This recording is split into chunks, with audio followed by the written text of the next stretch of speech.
ইব্রাহিম আলাইহিস সালাম একদিন দাঁড়িয়ে আছেন, সারা দিন রোজা, ইফতারের সময় ঘনিয়ে গেল, মেহমান তিনি খুঁজে পান না। দেখতেছেন একজন মেহমান হেঁটে হেঁটে হেঁটে হেঁটে যায়। ইব্রাহিম আলাইহিস সালাম ডাক দিলেন, মেহমান আসো, আমার বাড়িতে তোমার দাওয়াত, আজকে সন্ধ্যার সময় তুমি আমার বাড়িতে আমার সাথে খাবে। সাইয়েদুনা ইব্রাহিম আলাইহিস সালাম মেহমান নিয়ে রওনা করলেন। মেহমান নিয়ে রওনা করার পরে তিনি বাড়িতে বসলেন, সামনে খাবার, ঠিক খাবার খাবেন, ইব্রাহিম আলাইহিস সালাম বিসমিল্লাহ বলে শুরু করলেন, কিন্তু মেহমান বিসমিল্লাহ ছাড়া সারাই খাবার শুরু করে দিলেন। বিসমিল্লাহ ছাড়া যখন খাবার শুরু করলেন, হাত চেপে ধরলেন, মেহমান তুমি বিসমিল্লাহ বললা না কেন? মেহমান বলে, ইব্রাহিম আমি বিসমিল্লাহ মানি না। বিসমিল্লাহ মানি না। আচ্ছা, কোন হিন্দুকে যদি দাওয়াত দেন, খাবার সামনে দিবেন, হিন্দু কি বিসমিল্লাহ বলে খাবে? না না, তারা তাদের ধর্মের নিয়ম অনুযায়ী খাবে। কথা ঠিক আছে না? মেহমান বলল, ইব্রাহিম আমি বিসমিল্লাহ মানি না। সাইয়েদুনা ইব্রাহিম বলেন, বিসমিল্লাহ যেহেতু মানো না, তো আমি তোমাকে খাবার দেব না, তুমি চলে যাও। ইব্রাহিম আলাইহিস সালাম মেহমানকে বিদায় দিলেন, মেহমান বের হয়ে গেল। আল্লাহ ওহী করলেন, ইব্রাহিম তুমি কেন মেহমান তাড়ায় দিলা? বলে, রব্বুল আলামিন বিসমিল্লাহ মানে না, সেই জন্য খাবার দেই নেই। আল্লাহ বলেন, ইব্রাহিম তার বয়স কত? বলে, সে বৃদ্ধ হয়ে গেছে। বলে, এই বৃদ্ধকাল পর্যন্ত একদিনও সে আমি আল্লাহকে আল্লাহ বলে ডাক দেয় নাই। বলো, এই বৃদ্ধ পর্যন্ত আমি তারে খাবার দিছি না, তুমি তারে দিয়েছো। বলে, আল্লাহ তুমি তো তারে খাবার দিয়েছো। বলে, এই বৃদ্ধকাল পর্যন্ত একবারও আমাকে আল্লাহ বলে মানলো না, তারপর আমি যদি খাবার দিতে পারি তাহলে তুমি কেন দেবে না? একসাথে কোন আল্লাহু আকবার, আরো জোরে জোর হয় না কেন? হিন্দু যদি আপনার বাড়ি আসে তাহলে তারাই দেবেন কি? আসতে কোন কে না, খাবার দিবেন কি দেবেন না? সে তো আপনার মেহমান, অবশ্যই আপনি তাকে সম্মান করবেন, খাবার দিবেন। অন্য ধর্মের হোক, তাতে কি হয়েছে? মুসলমানের উগ্রতার জন্য অন্যান্য ধর্মের মানুষ আমাদেরকে আজ পছন্দ করে না। কি কথা কন না কেন? হিন্দু দেখলে মালুন বলে গালি দিবেন, মালুন বলে গালি দেওয়ার কারণে তারা চিন্তা করে মুসলমানের কাছে আমিও নিরাপদ, এই জন্য আমি তার কাছে যাব না। খাজা বাবা আজমিরে দাওয়াত দিলেন, শুধু তিনি দাওয়াত দেন নাই, শুধু তিনি কারামতি দেখেন নাই, তিনার ভিতরে আদর্শ ছিল। আমার রাসূলের আদর্শ থাকার কারণে লক্ষ লক্ষ হিন্দুরা তার কাছে কালেমা পড়ল। শুধু কালেমা পড়ে নাই, আজও পর্যন্ত খাজা বাবার মাজারের সামনে হিন্দুরা যে দাঁড়ায় থাকে, আশা কিছু পাওয়ার আশায়। কথা কন না কেন, ঠিক কিনা?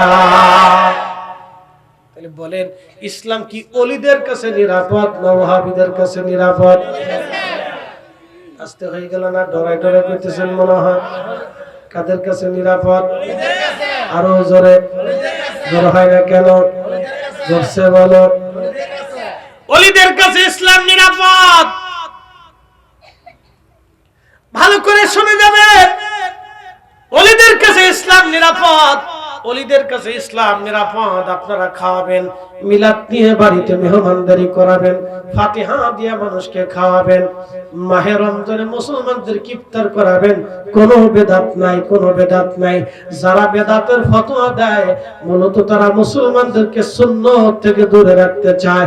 আমরা দাওয়াতের সুন্নাত ভুলে যাব না, দুরুদের সুন্নাত ভুলে যাব না, জিকিরের সুন্নাত ভুলে যাব না, দুআর সুন্নাত ভুলে যাব না, মেহমানদারির সুন্নাত ভুলে যাব না। দাওয়াত দেওয়া এক সুন্নাত, কোরআন শরীফ তেলাওয়াত করা আরেক সুন্নাত, এরপরে আপনি জিকির করা আরেক সুন্নাত, দুরূদ শরীফ পড়া আরেক সুন্নাত, এরপরে দোয়া করা আরেক সুন্নাত, তাবারক খাওয়ানো আরেক সুন্নাত। মিলাদ শরীফ যদি বাড়ি থেকে বন্ধ করে দেন তাহলে 6টা নেকির কাজ বাড়ি থেকে বন্ধ হয়ে যাবে। আর মিলাদ শরীফ যদি চালু থাকে তাহলে 6টা সুন্নতের কাজ চালু থাকবে, 6টা নেকের কাজ চালু থাকবে। আমরা নেকের কাজ বন্ধ হতে দিতে পারি না। হাত উঁচা করে বলে ঠিক না? বুঝাইতে পারছি? জি। মিলাদ চলবে? চলবে। ডরে ডরে কর, মিলাদ চলবে? চলবে। খাওয়া দাওয়া চলবে? চলবে। দুরূদ চলবে? চলবে। কোরআন খতম চলবে? চলবে। কারো ফতোয়ার দরকার নাই, আল্লাহর ফতোয়াই যথেষ্ট। কথা ঠিক আছে নি? কার ফতোয়া? আল্লাহ কোথায় ফতোয়া দিছে এবার আপনাদেরকে শুনেছি। আল্লাহ কেমনে ফতোয়া দিছে দেখেন। আল্লাহ ওয়াজ করলেন ফামান ইয়ামাল মিসকালা যাররাতিন খায়রান ইয়ারা ওয়া মান ইয়ামাল মিসকালা যাররাতিন শাররান ইয়ারা।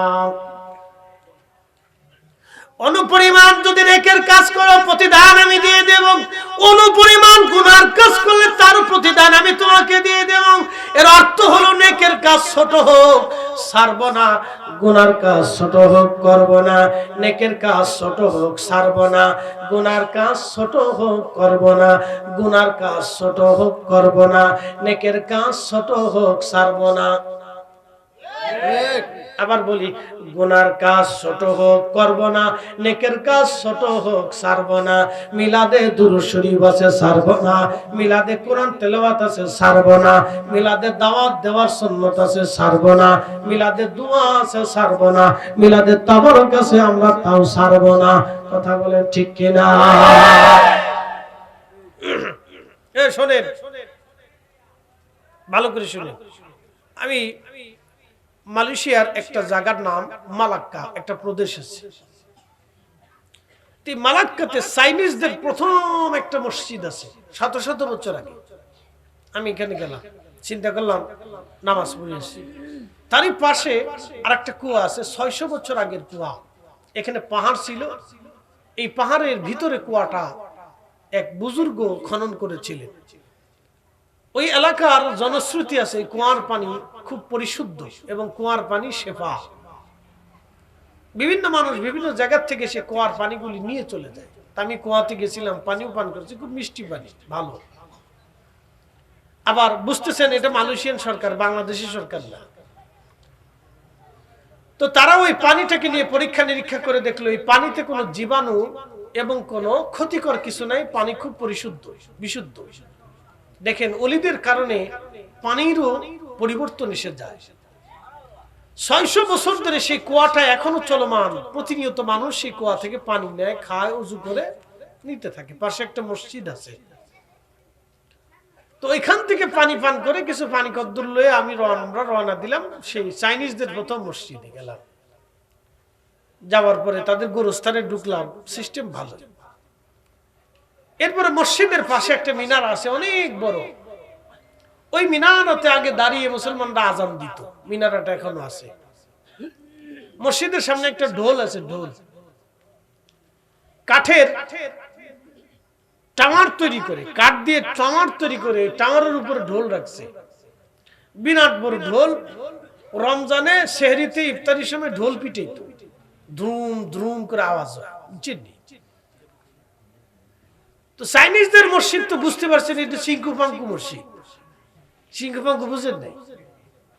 ওরা বাড়িঘরও এরকম সিংকু পাঙ্কু বানায়, খুব সুন্দর। চাইনিজ, জাপানিজ, কোরিয়ান, এরা বাড়ি ওই চিঙ্কু পাঙ্কু করে তৈরি করে। থাই ওদের অঞ্চলের বাড়িঘর এরকম খুব ঢকপট করে কাঠ দিয়ে খুব সুন্দর করে চিঙ্কু পাঙ্কু করে বানায়।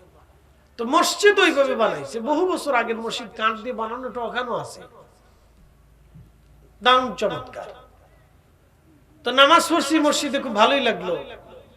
মেহরাব টেরাব দিয়ে খুব সুন্দর লাগছে, কাঠ কুট দিয়ে বানানো, সব কাঠের কাজ, দামি দামি কাঠ। সে বসতে বসতে শত বছরে কাঠের কিচ্ছু হয়নি। এই মসজিদে নামাজ শেষ করার পরে বের হওয়ার পরে দেখি বড় বড় ডেকসি। কি ব্যাপার ডেকসি কে? এরা মানুষে খাওয়ায়, এরা কোন সময় নামাজের পরে, প্রত্যেক জুমার পরে খায়। তা আমার মনে পড়লো আমরা ছোটকালে আগে যখন মসজিদে জুমার নামাজ পড়তে যাইতাম, তো তখন আগে ওই সিন্নি দিত। কি কথা মনে আসেনি আপনাদের? কলা পাতা। হাজি সাহেব কি পাতা? কলা পাতা। অনকার ছেলেদেরকে যদি বলি কলা পাতায় সিন্নি খাইছ, আগরে থাকবো যে হুজুর কয় কি এটা। তো কলা পাতার উপরে সিন্নি দিত, কলা পাতা নিয়ে কলা পাতার উপরে সিন্নি। সিন্নু মাগার খুব ভালো ছিল, একবার অরিজিনাল দুধ, অরিজিনাল চাই, অরিজিনাল মিষ্টি, কোনো ডুপ্লিকেট নাই। অহন মাঝে মধ্যে দুধ খাই না, পানি খাই না, বুড়িগঙ্গার পানি খাই, বুঝি না। কি কথা ঠিক আছে না ভাই? দুধু বেজাল, দুধু বেজাল। ওরে বাঙালি, বাপরে বাপ, দুধু বেজাল। চিনিতেও ভেজাল, চালের ভিতরেও ভেজাল। এই ভেজালে ভেজালে আপনার আমাকে শরীরও ভেজাল হয়ে গেছে। হ্যাঁ, মাঝে মধ্যে শরীরও ভেজাল। এদেশের বিষের ভিতরেও ভেজাল। বিষ খেলে মানুষ ঠিক মতো মরে না। কি কথা খারাপ কইছি ভাই? বিষেও ভেজাল। কি এক আজগবি জাতির ভিতরে বাস করি, এরা বিষের ভিতরে ভেজাল ঢুকে দিচ্ছে যে খা মরবি না তোরা। বুঝতে পারছেন? আমরা যে কোথায় বাস করি মাঝে মধ্যে চিন্তা করলে আপনার ডর করবে যে কোথায় বাস করি আমরা। এই দেশে যখন মিলাদ শেষে জিলাপি দেই, সিন্নি দেই, বিরিয়ানি দেই, তখন ওরা কয় আমরা বলে জিলাপির আসে, জিলাপির লেগে মিলাদে যাই। হেরা যে কলা খায় তাহলে হলো কলার আসে। আমরা হচ্ছি জিলাপি হুজুর আর ওরা হলো কলা হুজুর। বুঝতে পারছেন? আর আরো বলে খেজুর হুজুর। তো প্রিয় উপস্থিতি, পৃথিবীতে যতদিন মানুষ এবং মুসলমান থাকবে ততদিন এই মেহমানদারি থাকবে। একসাথে বলেন কথা ঠিক কি না?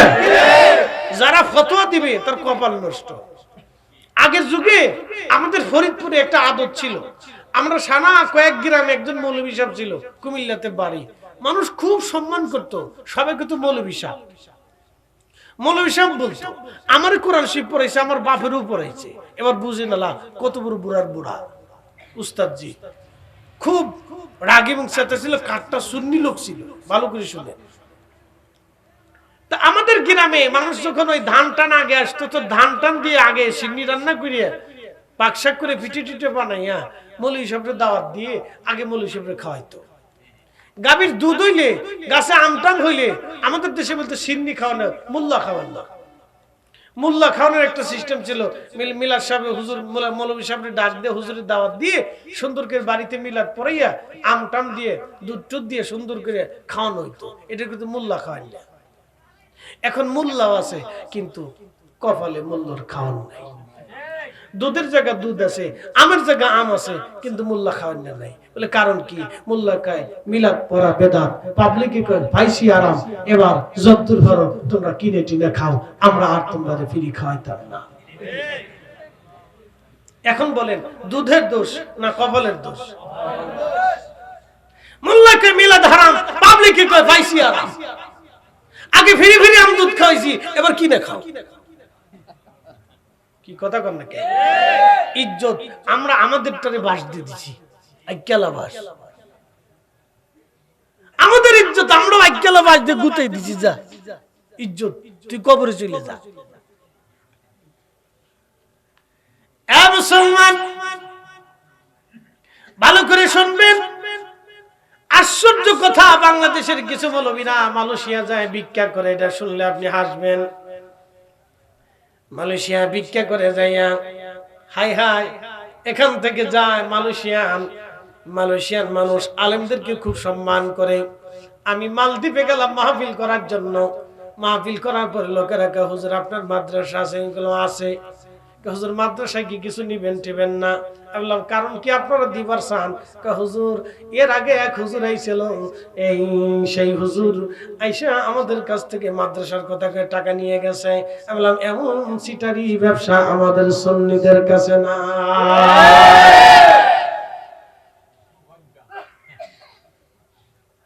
এখানে যে ভিক্ষা করে কি জ্বালার জ্বালা।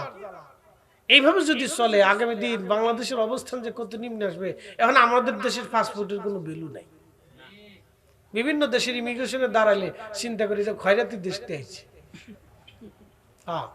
চিন্তা করে ওই একবারে প্রধানমন্ত্রীর কার্যালয় থেকে একবারে পিয়ন পর্যন্ত এরা সিটার। কি আসতে পারে? কি আসতে পারে? দুর্নীতিগ্রস্ত। চিন্তা করে এটা ঢুকাইলে আবার এটাতে কি করে না করে আল্লাহ জানে। খুব ডরায়, 7 বার ভাবে। মালয়েশিয়ান ইমিগ্রেশন আমার দিকে, আমি হুজুর মানুষ, তো প্রথমে কাগজপত্র দেখতেছি। আমি সব কাগজ তারে দিয়ে দিছি, যা যা লাগে ডকুমেন্টস দিয়ে দিলাম। First time yes. আর কিছু জিজ্ঞেস করে না, কাগজ কলম খালি উল্টায়। ফাস্টফুড দেয়, ফাস্টফুড আমার সাইডটি খুব বাড়ি। আমি আগে থেকে বিদেশ সফর করি, তো সব ফাস্টফুডে মনে করেন ভিসা টিসা সিল মিল দেওয়া ভরা। পরে পাসপোর্ট খালি উল্টায়, আবার আমার দিক তাকায়, তাই বলে I M A Islamic scholar of Bangladesh, Islamic lecturer of Bangladesh. G yes yes. তাই আমি এনওসিটা দেখালাম যে দেখেন আমি ইমাম খতিব অফ বাংলাদেশ। পরে শেষে এনওসিটা দেখার পর কি গিয়েছে, ওরা আলেমদেরকে উস্তাদ বলে, উস্তাদ। মালিরা আলেমদেরকে উস্তাদ বলে, উস্তাদ। আমাকে খুব one person, yes one. Welcome to Malaysia, thanks, okay thanks, ধন্যবাদ দিয়ে আমি ভিতরে ঢুকে গেলাম। যাওয়ার পরে ভালোই খারাপ না, ভালো একটা দেশ। সব মহিলারা হেজাব পরে, সব মহিলারা হেজাব পরে, কিন্তু প্যান্টু পরে, শার্ট গায়ে দিচ্ছে, হেজাব মাথায় দিচ্ছে।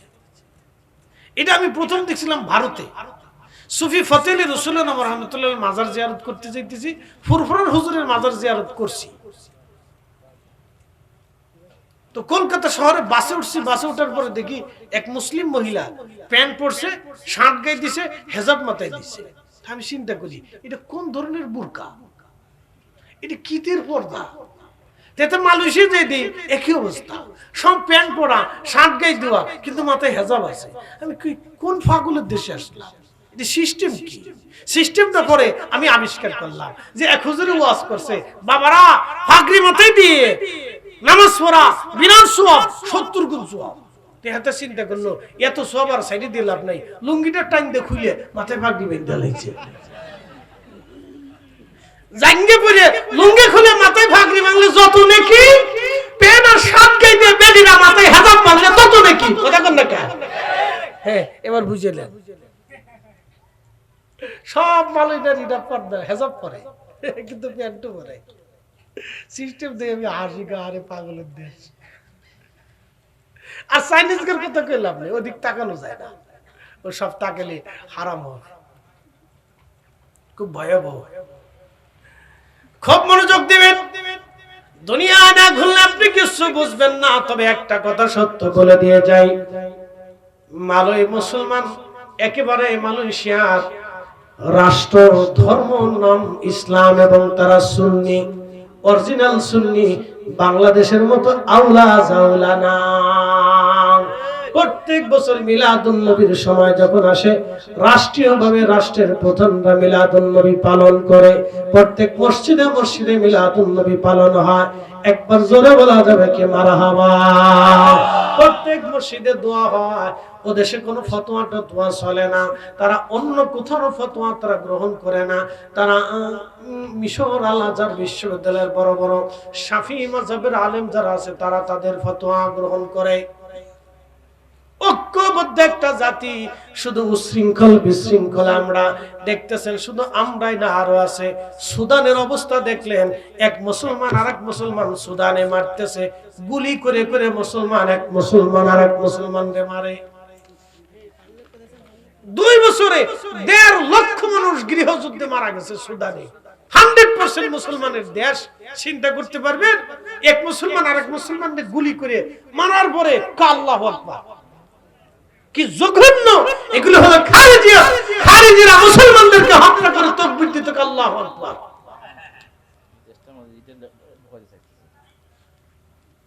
এই দেশের ভিতরে এগুলো আসতে চাইতেছে, আমরা হতে দিতে পারি না। তার উগ্রতা আমরা দেখেছি। রাজবাড়িতে কবর থেকে যখন একজন মানুষের লাশ উঠে পোড়ানো হলো, এটার নামই খারিজিয়াত। কথা বলেন ঠিক কিনা? এইগুলো আসতেছে, দিন দিন আসতেছে, দিন দিন আসতেছে। আপনি বুঝেন, সুদানে গৃহযুদ্ধ, মুসলমানদেরকে সিরিয়াল করে গুলি করে মারতেছে। এক মুসলমান যে যারে মারতেছে তারাও মুসলমান, যে মারতেছে গুলিও মুসলমান। আপনি দেখলে গা শিহরে উঠবে। তারপরে গুলি করে মারার পরে আল্লাহু আকবার, আল্লাহু আকবার, আল্লাহু আকবার। শয়তানে হাসে, বাপ রে বাপ, অতি সব আমার সাথে বড় সিটা। কত নিকৃষ্ট! আপনি ভাবলে গা শিহরে উঠবে। যে মুসলমান আর মুসলমানকে কি করে গুলি করে মেরে আল্লাহু আকবার বলে স্লোগান দেয়। এইগুলি হচ্ছে উগ্রতা। অথচ রব্বুল আলামিন কোরআনুল কারীমের ভিতরে আল্লাহ বলেন মান কাতালা নাফসান বিগাইরি নাফসিন আও ফাসাদিন ফিল আরদি ফাকান্নামা কাতালান নাস জামিআ।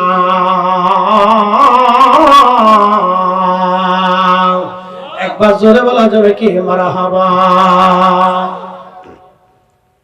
তোমরা যদি নিরপরাধ একজন মানুষকে মেরে ফেলে দাও, নিরপরাধ, সে কোনো অপরাধ করে নাই, নিরপরাধ, তোমরা যদি নিরপরাধ একজন মানুষকে হত্যা করো, আল্লাহর কোরআন বলে কাতালান নাস জামিআ, তামাম দুনিয়ার মানুষ মেরে ফেলে দিলে যে অপরাধ, একজন নিরপরাধ মানুষ মেরে ফেললে সে অপরাধ হবে।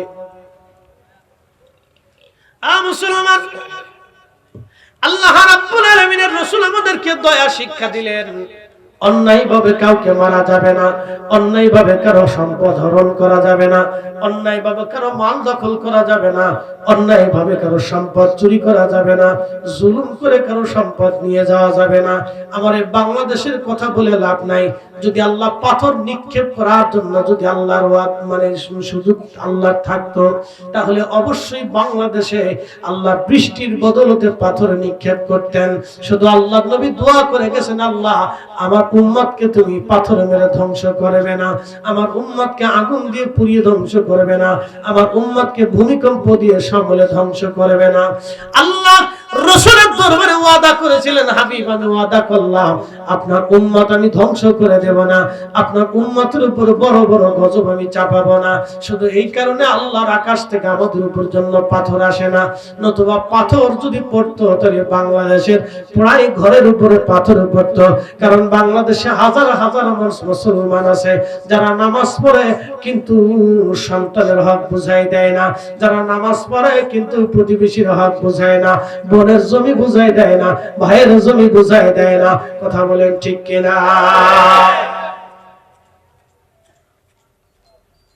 হাজি হাজ করতে গেছে, হাজি হাজ করতে গেছে, কাবা ঘর ধরে কাদের বলে আল্লাহ মাফ করে দাও। কাবাঘাট থেকে হাজি হজ করার জন্য গেল আরাফা, আরাফা থেকে হাজি হেঁটে হেঁটে মুজদালিফা, মুজদালিফা থেকে হেঁটে হেঁটে জমারাতে শয়তানকে পাথর মারতে আসছে। তখন শয়তানে হাসে, কয় হাজি আমারে পাথর মারতে আইছো, তুমি তো দোকানদারের পাওনা দিয়ে আসো নাই। কথা বুঝছেন? হাজি শয়তানকে পাথর মারতেছে, দাঁড়ারে শয়তান আজকে তোর পাথর মেরে নেই। দূরে দাঁড়ায় শয়তান হাসে, কাউরে সিটা এই শয়তান আইছে, আমি শয়তানকে পাথর মারার লিগে হেতে দি সুদ খায়। আরে আস্তে কর কে জোরে বলো, এতে আইছে আমার পাথর মারার লিগে, এতে দি ঘুষ খায়। গত বছরের আগের বছরে আমি হজ করছি, তো হজে যাব, আমাদের গ্রুপে একজন লোক হজে যাবে, সরকারি চাকরি করে, ঢাকা 4-5টা বাড়ি আছে। বুঝেন কত টাকার মালিক? মিনিমাম 100 কোটি টাকার মালিক, বুঝেন? তো এই লোককে হজে এসে সরকারি প্যাকেজে 5,75,000 টাকা, একবারে সরকারি নিম্ন প্যাকেজে। তা আমাদের মুআল্লিম জিজ্ঞেস করলো, ভাই আপনি কোটি কোটি টাকার মালিক, সরকারি প্যাকেজে হজে আইছেন কে? আপনি নেবেন 12 লক্ষ টাকার প্যাকেজ, নিলে 21 লক্ষ টাকার প্যাকেজ, হিলটনে থাকবেন, কাবা শরীফে থাকবেন, আর জমানাতে শয়তানের পাশাপাশি আপনারে মিনায় একটা তাবু দিয়ে দিব, এখানে থাকবেন। আপনি এনে খয়রাতি প্যাকেজে আইছেন কে? কষ্ট হবে, অসুবিধা নেই। কে কেন? কে শোনেন, আমার যা কামাই আছে সব হলো হারাম। এই 6 লাখ টাকা বাপের জমি বেচে, কিছু আব্বার জমি টমি ছিল, এটা বেচে এই 6 লাখ টাকা জোগাড় করছি। এই 6 লাখই হালাল, আর যা আছে সব হারাম। হারামটা দিয়ে হজ করলে হজ হইতো না, আমি জানি। এর লিগে 6 লাখ টাকা দিচ্ছে, আমি এটা দিয়ে হজ করব।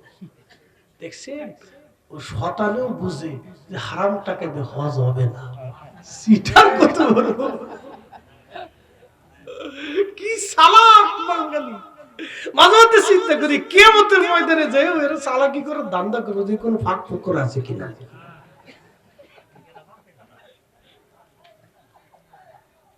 মুসিবতের দেশে বাস করি, চিন্তা করতে পারছেন? ভাবলে আপনার গা শিহরে উঠবে। হসপিটালে গেলে রোগী কাঁদছে, টেকা দেন। হ্যাঁ, মরা রোগী আইসিইউর ভিতরে রেখে দিয়েছে 3 দিন, মরে গেছে কিন্তু 3 দিন আগে, এটা আইসিইউর ভিতরে শুয়ে দিয়েছে। তা কথা কন না কা, এটার নাম বাংলাদেশ। 120 টাকার ইনজেকশন 1200 টাকা। কল্পনা করা যায়? সব কিছুর ভিতরে দাম নির্ধারণ করে দিছে, খালি ওষুধের প্যাকেটের দাম নির্ধারণ করে দেয় না। সব কিছুর দাম, এটার দাম নির্ধারণ করা আছে না নাই? এটা দাম কত? এই যে এখানে 75 টাকা। একটা টিস্যু বক্সের দাম নির্ধারণ করা আছে, তো ওষুধের গায়ে গায়ে দাম নির্ধারণ করা থাকবে না যে একটা ট্যাবলেট 60 টাকা, এক ট্যাবলেট 2 টাকা? এখানে নাই। ওষুধ কিনছেন, টুট টুট টুট টুট টুট টুট টুট টিপ করে দিয়ে গায়ে 1200 টাকা বিল দিচ্ছে। কি কথা বল না? এখানে যার ভিতরে কি আছে না আছে কেউ তো খুঁজে না। রোগী মরে যাইতেছে চিন্তা করে, এত টাকার চিন্তা তো করে আবার রোগী ওষুধ খাওয়াইতে হয় আগে। এজন্য টাকার হিসাব করে না যে কোন বড়ি কত টাকা ধরছে। অনেক রোগী তো হিসাব করে না। আমি যেমন তো হিসাব করি না, এত সময় নাই তো। কিন্তু গার ওষুধের ভিতরে লেখা থাকলে তখন সে বুঝবো যে এত এত দাম। দুনিয়ার এত কিছুর দাম ওষুধের মানে গায়ে লেখা থাকে, খালি ওষুধের বেলা দাম লেখা থাকে না। বইয়ের গায়ে, কিতাবের গায়ে দাম লেখা থাকে, খালি ওষুধের গায়ে দাম লেখা থাকে না। তার মানে বোঝা গেল ভোগী যোগী আছে।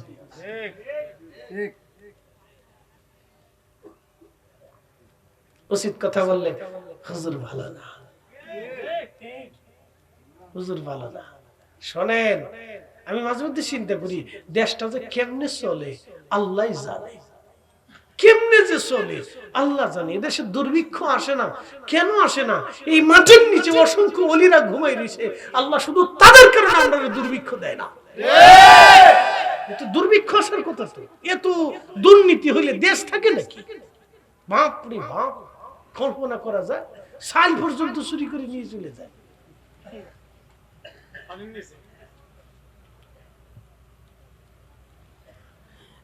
মুসলমান ভালো করে শুনে যাবেন, দুঃখে পরে কথা বলি। বললাম আমি মালয়েশিয়াতে হুজুর গাউসে পাক রহমাতুল্লাহ আলাইহির মাজার, দুঃখিত। হুজুর গাউসে পাকের আওলাদ সুলতানুল আরিফিন হযরত ইসমাইল বগদাদি আল হাসানি, হুজুর গাউসে পাক রহমাতুল্লাহ আলাইহির কলিজার টুকরা ছেলে, ওনার পবিত্র মাজার জিয়ারত করতে যাব। মালাক্কা সাগরের ভিতরে একটা দ্বীপ আছে, দ্বীপের নাম পোলাও বুসার। যদি মালয়েশিয়ান কোনো ব্যক্তি থাকেন, যদি মালয়েশিয়া প্রবাসী থাকেন, যদি যান, আমার এই ওয়াজ যারা শুনবেন, যদি সুযোগ হয় আল্লাহর ওলির মাজার জিয়ারত করে আসবেন পোলাও বুসারে। হুজুর আওলাদে রাসূলের পবিত্র মাজার জিয়ারত করার জন্য রওনা দিলাম। আহা, স্পিড বোটে উঠবো। সাগরে স্পিড বোট উঠার আগে আমরা এই ঘাটে যাইয়া ওযু করলাম। ওযু করার পরে চিন্তা করলাম ওযু গোসল করে পাক পবিত্র হয়ে তারপরে যাব। ওয়াশরুমে গেলাম, ওয়াশরুম থেকে বের হচ্ছিলাম, এরকম একটা টেবিল পাতা, এত বড় সুন্দরের চেয়ে বড় একটা বাক্স রাখা, বাক্সের ভিতর রিঙ্গিত টাকা ফালানো আছে। আমি বললাম ব্যাপার কি, এত টাকা এরা কি ভিক্ষা করেনি? হুজুর না, এদেশে ভিক্ষা টিক্ষা নাই, ভিক্ষার সিস্টেমও নাই। এরা এই টাকাগুলি দিয়েছেন, আপনি যে ওয়াশরুম করেছেন সেই জন্য তো কিছু টাকা দিতে হবে। আমি বললাম কত দেওয়া লাগবে? 1 রিঙ্গিত দিলেই হবে। আমি 1 রিঙ্গিত টাকা দিলাম। আমি বললাম যে টাকা নিবে সে কো, যে টাকা নিবে সে কো। বললো যিনি টাকা নিবে তিনি নাই, কিন্তু আমি টাকাও আছে, বাক্স আছে। আমি বললাম যিনি টাকা নিবে তিনি নাই। এটা যদি বাংলাদেশে হতো, বাংলাদেশে হলে হুজুর টাকাও যাইতো, বাথরুমও খুলে নিয়ে চলে যাইতো।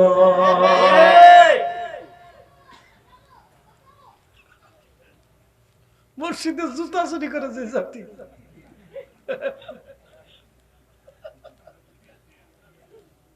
ওয়াজ কারে শোনাবেন? বহু ওয়াজ হইছে দেশে, হাজার হাজার ওয়াজ। ওয়াজ শুনিয়ে মাহফিল থেকে জুতা চুরি করে নিয়েছিল। গত জুমার আগের জুমা আমার মসজিদের ইমাম সাহেব মাইকিং করতেছে, মিস্টার চোর, আপনি ভালো করে শুনেন। ইমাম সাহেব কইতেছে জুমার খুতবা দিব তার আগে, মিস্টার সোর ভালো করে শোনেন, আপনি প্রত্যেক জুমাতেই 2-1টা করে মোবাইল চুরি করে নিয়ে যান, আমার কাছে রিপোর্ট আসে। তা আজকে জুমাতে আপনাকে সতর্ক করলাম, যদি আপনি চোর আমার মুসল্লির একবার ধরা পড়ে তাহলে কিন্তু আপনার বাটাম চালান এমন ভাবে হবে যে নিজ জীবনে বাপের নামটা মনে থাকতো না। আমি হাসি, আল্লাহ হুজুর কি হয়েছে? হুজুর আপনি তো জমা পড়াই চলে যান, মুসল্লিরা আমার কাছে আসে, এই কারো মোবাইল চুরি হয়ে যায়, কারো জুতা চুরি হয়ে যায়। আমি বললাম এত চোর আসে? আমার তো হাউজিং মসজিদ অনেক মুসল্লি 3 থেকে 4 হাজার মুসল্লি প্রত্যেক জুমায়, তো এই চোর আমার মসজিদে ঢুকে, অনেক মুসল্লি গাদাগাদি হয়, চোর আমার মসজিদে ঢুকে ও মোবাইল আতায়, এটা কার্ডা মোবাইল আছে আতায় লয়ে যায় চুরি করে। হ্যাঁ, বাংলাদেশ কল্পনা করতে পারবেন যে মসজিদে ঢুকে সরে মোবাইল নিয়ে যায়? আচ্ছা বলেন, এটা কি কুত্তায় লয় না মানুষের লয়? তাহলে যে মসজিদে ঢুকে চুরি করলো বলেন সে কি মানুষ হতে পারছে? মুসলমান তো পরে হিসাব করে, ও মানুষই তো হইতে পারে। তাহলে আপনি বুঝেন তো আমরা এখনো চারিত্রিক ভাবে কত ডিভোশনে আছি যে দেশের বাথরুমের টাকা চুরি হয় না আর আমাদের দেশের ব্যাংক থেকে টাকা চুরি করে নিয়ে যায়। কথা বল না, ঠিক কিনা? এখনো পর্যন্ত আমরা অনেক পিছনে পড়ে রয়েছি।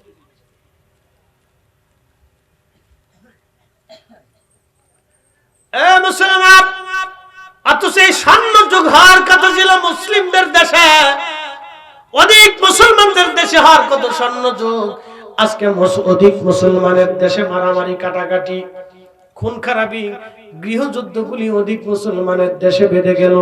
ইরাকে গৃহযুদ্ধ চলে, লেবাননে গৃহযুদ্ধ চলে, ইয়ামানে গৃহযুদ্ধ চলে, সুদানে গৃহযুদ্ধ চলে, সোমালিয়া গৃহযুদ্ধ চলে, এরকম আফ্রিকার অনেক মুসলিম দেশে গৃহযুদ্ধ চলে।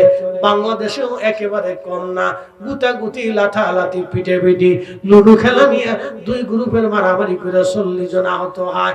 আর আমার ফরিদপুরের সিঙ্গারা খাওয়া নিয়ে সারাদিন মারামারি, নবীগঞ্জের সকাল থেকে সন্ধ্যা পর্যন্ত পিটাপিটি, যে যারে পারে হেরাই পিটায়, শেষ পর্যন্ত জানে না কিসের জন্য পিটাইতেছে, পিটায় খালি পিটায়, কিন্তু জানে না যে কি লাগে পিটায়, কেন মারে কিছু কইতে পারে না। যে মার খায় সে নিজেও জানে যে আমারে কি লাগে পিটায়, যে মারে সে জানে না যে আমি কিসের জন্য পিটাচ্ছি। কি কথা কন না, মেড ইন বাংলাদেশ। কারে ওয়াজ শোনাবো, ওয়াজ কারে শোনাবো, মাঝে মধ্যে চিন্তা করি কি ওয়াজ করবো, বুঝি আসে না। অথচ আল্লাহ রসুলের একটা ভয়াবহ হাদিস শুনে যান, সহিহ মুসলিম থেকে হাদিস শুনে যান। আল্লাহর নবী বললেন, আমার উম্মত তোমরা যদি এক ভাই আর এক ভাইকে হত্যা করার জন্য যাও এবং যে নিহত হবে সেও জাহান্নামী, যে নিহত করবে সেও জাহান্নামী, যে নিহত হবে সেও জাহান্নামী, যে নিহত করবে সেও জাহান্নামী হবে। এই জন্য রাজনৈতিক মারামারি কখনো জান্নাত হতে পারে না, এলাকা ভিত্তিক ক্ষমতার মারামারি জান্নাত হবে না। খুন খারাপি করলে ভালো করে শুনে রাখেন, ওই এলাকা দখল, সে এলাকা দখল, ওই জমি দখল, সেই জমি দখল, আধিপত্যকে কেন্দ্র করে যারা মারামারি করে মারবে জান্নাত হবে না। নবী বললেন, একজন আরেকজনকে যদি অন্যায়ভাবে মারতে যাও তাও জাহান্নামী, যে মারবে সেও মারতে আসে সেজন্য জাহান্নামী, যে মারছে সেও জাহান্নামী। সহিহ মুসলিমের হাদিস ভালো করে শুনে যান। এইজন্য মারার আগে হাত ভালো করে হিসাব করে নিয়ে বুঝে সুঝে নিয়ে জান্নাত পাবেন। কেউ কেউ শহীদ হয়ে গেছে, আরে বেটা শহীদ কি বাপ দাদার খেলি ফুদ্দারি সম্পত্তি পাইছো? নেই, ভালো করে দিন বুঝে যায়। আমরা দিন থেকে অনেক দূরে চলে গেছি, ইসলাম থেকে অনেক দূরে চলে গেছি। নবী শিক্ষা দিলেন কি আর আমরা মানলাম কি? আমরা শুধু রাসূল থেকে ঈমান এনেছি কিন্তু আদর্শ আনতে পারি নাই। আপনি যদি ইউরোপে চলে যান, ওদের মদের ভিতরে ভেজাল নাই, না মদের ভিতরে ভেজাল নাই। ভাবতে পারবেন যে একটা অর্ধ উলঙ্গ জাতি, যাদের নারীরা হাফ প্যান্ট পরে রাস্তা দিয়ে হাঁটে, জীবনেও একটা নারীর গায়ে তার অনুমতি ছাড়া হাত ধরতে পারবেন না, ধরবেন তো মারা যাবেন। আর বাংলাদেশে 14 তবকা বুরকা পরে রাত 8টার সময় যদি এই মাধবপুর থেকে বাসে উঠাই দিয়ে ঢাকা পর্যন্ত পৌঁছানোর চিন্তা করেন, আপনার গা শিহরিবে, চিন্তায় ঘুম হারাম হয়ে যাবে, আমার মেয়েটা ঠিক মতো ঢাকা পৌঁছাইলো কিনা। এই কথা বল না কেন? 14 তবকা বোরকা ভরেও যদি পাঠান তাও নিরাপত্তা নেই দেশে। আপনি ভাবেন গাছে হিরে ওঠার মতো কথাই বলি। আর ইউরোপে রাত 2-3 পর্যন্ত একটা মেয়ে যদি রাস্তা দিয়ে হেঁটে যায় অর্ধ উলঙ্গ, আপনি স্পর্শ করবেন তো মারা যাবে। আপনাকে সাথে সাথে পুলিশে ধরে নিয়ে চলে যাবে, প্রেসিডেন্ট ফোন দিলেও ছাড়বে না। বাংলাদেশে তো আইতে নেতা পাইতে নেতা ধমক দেয়।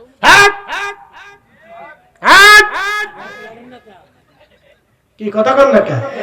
এই চরিত্র যতদিন পর্যন্ত পরিবর্তন না হবে, আল্লাহর কসম করে বলি আমাদের ভাগ্যের উদয় আকাশে সূর্যের কখনো উদয় হবে না। কথা কন না কেন? জীবনে উদয় হবে না। প্রিয় মুসলমান, নবীর আদর্শ থেকে বহু দূরে আমরা চলে গেলাম, বহু দূরে চলে গেলাম। আমরা বহু দূরে চলে যাওয়ার কারণে আজ আমাদের এই পরিণতি। ওয়াজ শুনবেন কি মানবেন কি ভালো করে শুনে যান। ওয়াজ আমি বেশি লম্বা করব না, চলে যাচ্ছি। মেহমানদারির কথা বলতেছিলাম। ইব্রাহিম আলাইহিস সালাম মেহমানদারি করলেন, আল্লাহর খলিল মেহমানদারি করলেন, নবীজির জমানা আসলো। হাজী সাহেব সম্ভবত হজে যারা গেছেন তারা আপনারা খন্দকে গিয়েছেন। খন্দকের ময়দান, এই খন্দকের একটা পাহাড়ে নবীজি যেখানে নামাজ পড়েছিলেন সেইখানে এখন একটা মসজিদ আছে। যেখানে নবী নামাজ পড়েছিলেন সেই মেহরাব এখনো আছে। বহু হাজী এইখানে যা নামাজ আদায় করে। ওই মসজিদের নিচে আরেকটা মসজিদ আছে, মসজিদে সালমান ফার্সি। এই মসজিদের পরে আরেকটা মসজিদ আছে, মসজিদে আলী। খন্দকে গেলে 3টা মসজিদ আপনি পাবেন। আল্লাহর নবীর একটা মসজিদ, সালমান ফার্সির একটা মসজিদ, হযরত আলীর আর একটা মসজিদ। খন্দকের পাহাড়ের পিছনে আরেকটা পাহাড় পাবেন, জাবাল আবু সিলা। জাবাল আবু সিলার ভিতরে, জাবাল আবু সিলাতে ছোট্ট একটা গুহা আছে। এই গুহার ভিতরে নবীজি একাধারে 3 দিন 3 রাত পর্যন্ত সিজদায় পড়ে কাঁদলেন। শব্দটা ছিল ইয়া রব হাবলি উম্মতি, আল্লাহ আমার উম্মতের উপায় কি, আমার উম্মত গুনাহ করে ফেলছে। 3 দিন 3 রাত পর্যন্ত নবীজি এই পাহাড়ের গুহায় কেঁদেছিলেন। সেই গুহাটা এখনো আছে। আমি ওইখানে বসে জিয়ারত করেছি। ফেন্সুগঞ্জ আলিয়ার ভাইস প্রিন্সিপাল এবং বিশ্বনাথ আলিয়ার কামিল মাদ্রাসার প্রিন্সিপাল মহোদয়, আমরা 3 জন একসঙ্গে ওইখানে আমরা জিয়ারত করেছি, মিলাদ পড়েছি এবং দোয়া করেছি, কান্না করেছি। নবীজি 3 দিন 3 রাত পর্যন্ত এই উম্মতের মায়া এই পাহাড়ের গুহায় না খেয়ে ক্ষুধার্ত অবস্থায় উম্মতের জন্য কেঁদেছিলেন। অথচ আমরা এই উম্মত নবীকে কিছুই দিতে পারি নাই। আমরা এই উম্মত আল্লাহর নবীকে কিছু দিতে পারি নাই। কথা বলেন ঠিক কিনা? বীর পাশার মুসলমান ভালো করে শুনে যাবেন, আমরা নবীর উম্মত কিছুই দিতে পারি নাই। ওই পাহাড়ের পিছনেই একটা বাড়ি আপনি পাবেন। এই বাড়িটা হযরতে জাবের রাদিয়াল্লাহু আনহুর বাড়ি। সেই বাড়িটা এখনো হাজী সৌদি সরকার এটা মসজিদ কমপ্লেক্স করে সুন্দর করে রেখে দিয়েছে হাজীদের জিয়ারতের জন্য, দেখার জন্য। আল্লাহর নবী খন্দকের খাল খনন করতেছিলেন। খাল খনন করতে যায় নবীজি ক্ষুধার্ত। ভালো করে বুঝেন, 10,000 মক্কার কাফেররা ধেয়ে যাইতেছে মদিনার দিকে আক্রমণ করার জন্য। গোয়েন্দা মারফত নবীজি জানতে পারলেন মক্কা থেকে মদিনার দিকে 10,000 বাহিনী নিয়ে আবু সুফিয়ানের নেতৃত্বে বিরাট একটা সৈন্য দল মদিনা আক্রমণের জন্য রওনা হয়েছে। মদিনাতে তেমন সাহাবী নাই, মাত্র 3,000 সাহাবী ছিল। নবীজি সবাইকে ডাক দিয়ে বললেন, বিরাট সৈন্য দল আসতেছে, কি করে প্রতিহত করব তোমরা বলো। তখন সালমান ফার্সি বলেন, হুজুর মদিনা ঢোকার পথে আমরা বড় করে খাল খনন করে দেই যাতে তারা সরাসরি আক্রমণ করতে না পারে। নবীজি বললেন, ঠিক আছে করো। 3,000 সাহাবী নিয়ে নবীজি খাল খনন করতেছিলেন। বিরামহীন ভাবে সাহাবীরা খাল খনন করতে লাগলেন। যত দ্রুত গতিতে খাল খনন করা যায় 3,000 সাহাবী খাল খনন করতেছে যাতে সরাসরি কাফেররা মদিনা আক্রমণ করতে না পারে। এই খাল খনন করার সময় 10 ফিট চওড়া, 10 ফিট ডিপ, 10 ফিট প্রস্থ বিরাট বড় একটা পাথর পড়লো। সাহাবীরা বললেন, ইয়া রাসূলুল্লাহ, এত বড় পাথর পড়েছে, এই পাথর সরানোর মতো কোনো ব্যবস্থা আমাদের নাই। কি করে এত বড় পাথর আমরা সরাবো, জীবনেও এত বড় পাথর কোনোদিন দেখি নাই। নবীজি বললেন চিন্তার কারণ নাই, তোমরা আমার সাথে চলো, আমাকে একটা হাতুড়ি দাও। আল্লাহর নবী একটা হাতুড়ি নিলেন, পাথরের কাছে গেলেন, পাথরের পাশে বসে নবীজি হাতুড়ি দিয়ে বিসমিল্লাহ বলে একটা আঘাত করলেন। এটা নবুয়তের হাত, এটা দুনিয়ার হাত না। এই জন্য রাসূল আমাদের মতো না, আমরা নবীর মতো না। নবীর হাত আমাদের হাতের মতো না, আমাদের হাত নবীর হাতের মতো না। আমাদের চোখ নবীর চোখের মতো না, নবীজির চোখ আমাদের চোখের মতো না। আমাদের জবান নবীজির জবানের মতো না, নবীজির জবান আমাদের জবানের মতো না। কথা বলেন ঠিক কি না? তোর ঘুমাইছিনি রে?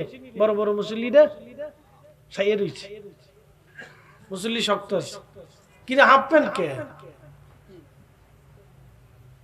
আচ্ছা অসুবিধা নেই, এই বয়সে ল্যাংটা থাকলে কিছু হয় না, কোনো গুনাহ নাই।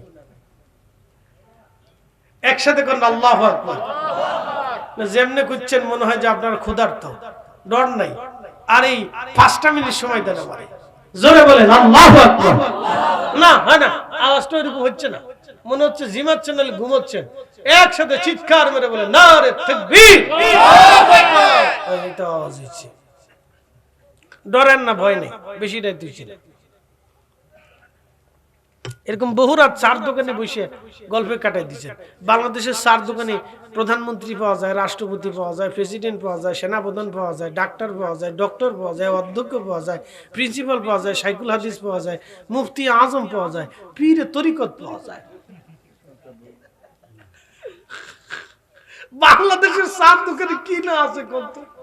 আবার বাংলা সিনেমাও দেখা যায়, বাপ রে বাপ, ঠুসুম ঠাসুম ঠুসুম ঠাসুম, ওর দিক তাকাইলে মাঝে মধ্যে বমি আসে। আর ওদের নাম হলো স্টার, তারকা। শয়তান হাসে কা, ওরা যদি তারকা হয় তাহলে আমার আর দোষ কি? একসাথে জোরে বলেন আল্লাহু আকবার। এই যে নামাজে দাঁড়ালাম, এটা আল্লাহর জিকির, আল্লাহর শরণ। মুয়াজ্জিন যখন আযান দেয় আল্লাহু আকবার আল্লাহু আকবার, এটাও আল্লাহর জিকির, আল্লাহর শরণ। মুয়াজ্জিন যখন ইকামত দেয় কদ কামাতিস সালাহ কদ কামাতিস সালাহ, এটাও আল্লাহর জিকির, আল্লাহর শরণ। ইমাম সাহেব যখন তাশাহুদ পড়ে, এটা আল্লাহর শরণ। বন্ধু এইগুলি আল্লাহর জিকির, খুব ভালো করে শুনে যাবেন। নামাজ শেষ হয়ে গেল, আমরা দোয়া শুরু করলাম। রব্বানা আতিনা ফিদ দুনিয়া হাসানা, হে আমাদের রব, আপনি আমাদেরকে দুনিয়ার হাসানা দেন, ও ফিল আখিরাতি হাসানা, আমাদেরকে আখিরাতের হাসানা দিয়ে দেন।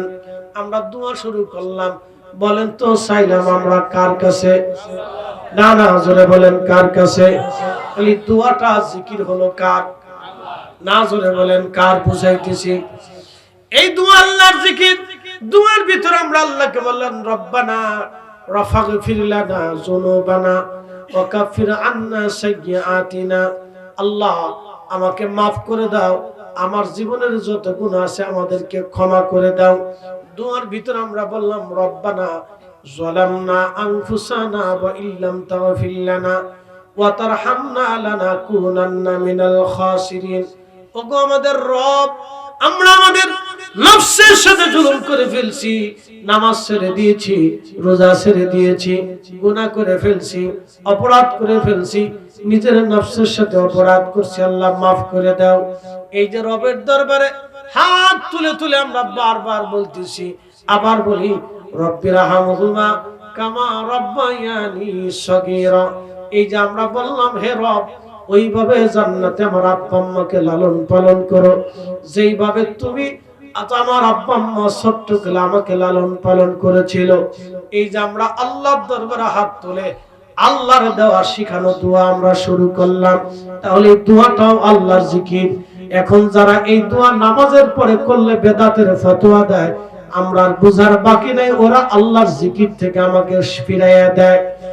যারা মাহফিলের পরে দোয়া করাকে বেদাতের ফতোয়া দেয়, আমার আর বুঝার বাকি নেই, মূলত ওরা আমাকে আল্লাহর জিকির থেকে ফিরাইয়া দেয়।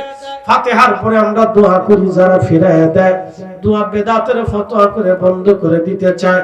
আমাদের আর বুঝার বাকি নেই, ওরা আমাকে আল্লাহর জিকির থেকে ফিরাইতে চায়। যারা আল্লাহর জিকির থেকে মুসলমানদেরকে ফিরাইতে চায়, আমাদের আর বোঝার বাকি নাই। এই সবগুলি হলো শয়তানের দালাল। ঠিক না? কিসের দালাল? শয়তানের। আরো জোরে। শয়তানের। আমরা সুন্নিরা যতদিন পর্যন্ত জিন্দা থাকবো ততদিন পর্যন্ত এই শয়তানের এজেন্ডা জমিনে বাস্তবায়ন হতে দিতে পারি না। কথা বলে ঠিক কিনা? মাকালের ফল দেখতে ভালো, উপরে লাল্লি ভিতরে কালো। মাকাল ফল দেখছেননি? মাকালের ফল দেখতে খুব বাহিরে সুন্দর দেখা যায়। আমাদের বাচ্চারা মাকালের ফল কোনোদিন দেখে নাই। আমাদের বাচ্চারা গাব ফল দেখে নাই, পিস ফল দেখে নাই, আর বহু ফল আছে ওরা দেখে না। বলে ওই সমস্ত গাছগুলি আমাদের বন জঙ্গল থেকে হারিয়ে গেছে, জঙ্গল কমে গেছে, মানুষের সংখ্যা বেড়ে গেছে। আগে জঙ্গলে গেলে জিন পাওয়া যাইতো, এখন জঙ্গলে গেলে জিনও পাওয়া যায় না। বলে কারণ কি? মানুষের ভয়ে জিনেরা পালাই গেছে। ঠিক আছে না? জিনও ডরে আছে, যেহেতু মানুষ পালাই, আমি এই এলাকার ভিতরে থাকার দরকার নেই। খুব মনোযোগ দিবেন। মাকাল ফল দেখতে খুব সুন্দর দেখা যায়, ভিতরে কালো দুর্গন্ধ, বাহিরে ফিটফাট চরম সুন্দর দেখা যায়। মাকালের ফল দেখতে ভালো, উপরে লাল নীল ভিতরে কালো। ওরে সারা জীবন এমনি গেল দয়াল, খাইতে আমরা পারলাম না। যার ভিতরে নাই রাসূলের প্রেম, তার সাথে ভাব রাখো না। শুনে যাবেন বীর পাশাপাশি, খুব ভালো করে শুনে যাবেন। দুরূদ শরীফ শুরু করলাম, মিলাদের দাওয়াত দিলাম। ও আল্লাহর বান্দারা, আজকে বীর পাশা আব্দুল করিম মিয়ার বাড়িতে, আমার বাড়িতে আপনাদের দাওয়াত। দাওয়াত আপনি দিলেন, প্রথমে এক মুসলমান আরেক মুসলমানকে দাওয়াত দেওয়া, এটা কি আমাদের পীর সাহেব হুজুরের সুন্নত না নবীর সুন্নত? ভাইজান, শুধু আমাদের নবীর সুন্নত না, এটা সমস্ত নবীদের সুন্নত। মেহমানদারি করা পৃথিবীর সমস্ত নবীদের সুন্নত। এক মুসলমান আরেক মুসলমানকে দাওয়াত দিবে, দাওয়াত দেওয়াটা সুন্নত। আপনি দাওয়াত দিলেন, আমার বাড়িতে মিলাদ হবে, দোয়া হবে, জিকির হবে, আপনাদের সবার আমার বাড়িতে দাওয়াত। এখন ধরেন আমি দাওয়াত দিলাম, ভাইরা আপনারা আমার বাড়িতে যাবেন, সবাই আমার বাড়ি দাওয়াত, অমুক তারিখে আমার বাড়ি দাওয়াত রইল। সবাই আমার বাড়িতে গেলেন, যাওয়ার পরে আমি আপনারা বাড়িতে বসে মিলাদ পড়লেন, দুরূদ শরীফ পড়লেন, দোয়া করলেন, জিকির করলেন। এরপরে আমি আপনাদেরকে বললাম, দাওয়াত দিছিলাম, দোয়া খায়ের আপনারা করছেন, আপনারা এবার চলে যান। কেমন হইল? জোরে কর। হইল নি? একসাথে বল, হইল নি? হইল নি? এটা কিতা হইল? আমি তো মেজবান, আপনারা মেহমান, দাওয়াত দিছি আমি। তো মেজবান যদি আখিরাতে বিশ্বাসী হয়, রাসূল বললেন, তাহলে তোমরা মেহমানকে সম্মান করো। যদি তুমি মেজবান আখিরাতে বিশ্বাস করো, পরকালে বিশ্বাস করো, আল্লাহকে বিশ্বাস করো, কবরকে বিশ্বাস করো, হাসরকে বিশ্বাস করো, সহিহ বুখারীতে নবী বললেন, তাহলে তোমরা মেহমানকে সম্মান করো, তাজিম করো। মেহমান বাচ্চাকে নিয়া সুন্দর করে দোয়া খায়ের করে বলেন সালাম আলাইকুম, চলে যা। এটা সম্মান হইল নি? মিলাদ পরে তাবারক খালে বেদাত ফতোয়া দিয়ে দিচ্ছে। শয়তানে কিন্তু বিরাট খুশি, যে আমি পারি নাই তা তোরা করে দিছিস, যে আমি পারি নাই তা তোরা করছিস, অসুবিধা নাই। খুব মনোযোগ দিবেন। সমস্ত নবীদের সুন্নাত দাওয়াত দেওয়া, মেহমানদারি করা সব নবীদের তরিকা। সাইয়েদুনা ইব্রাহিম আলাইহিস সালাতু ওয়াস সালাম প্রত্যেকদিন দরজার সামনে দাঁড়িয়ে থাকতেন, দেখি কোনো মেহমান পাওয়া যায় কিনা। বাড়ির সামনে দিয়া মানুষ যাওয়ার সময় মানুষদেরকে ডেকে নিয়ে তারপরে মেহমান বানায়া ঘরে খাবার খাওয়াইতেন। একবার জোরে বলা যাবে কি মারহাবা? প্রিয় নবীকে জিজ্ঞেস করা হলো, ইয়া রাসূলুল্লাহ আইয়ুল ইসলামি খায়রুন, ইসলামের মধ্যে উত্তম কাজ কি? নবীজি জবাব দিলেন, তুতিঈমুত তাআম, তোমরা মানুষকে খাওয়াও। আসতে হলো কেন? জোরে বলেন। হয় না? আরো জোরে বলেন। আচ্ছা বলেন তো, মানুষকে খাওয়াইতে গেলে শুধু মানুষই খায় না, কুকুরও খায়? শুধু কুকুরও পায় না, বিড়ালেও পায়? শুধু কি বিড়ালেও পায় না, ওই আপনার পোকামাকড়ও পায়?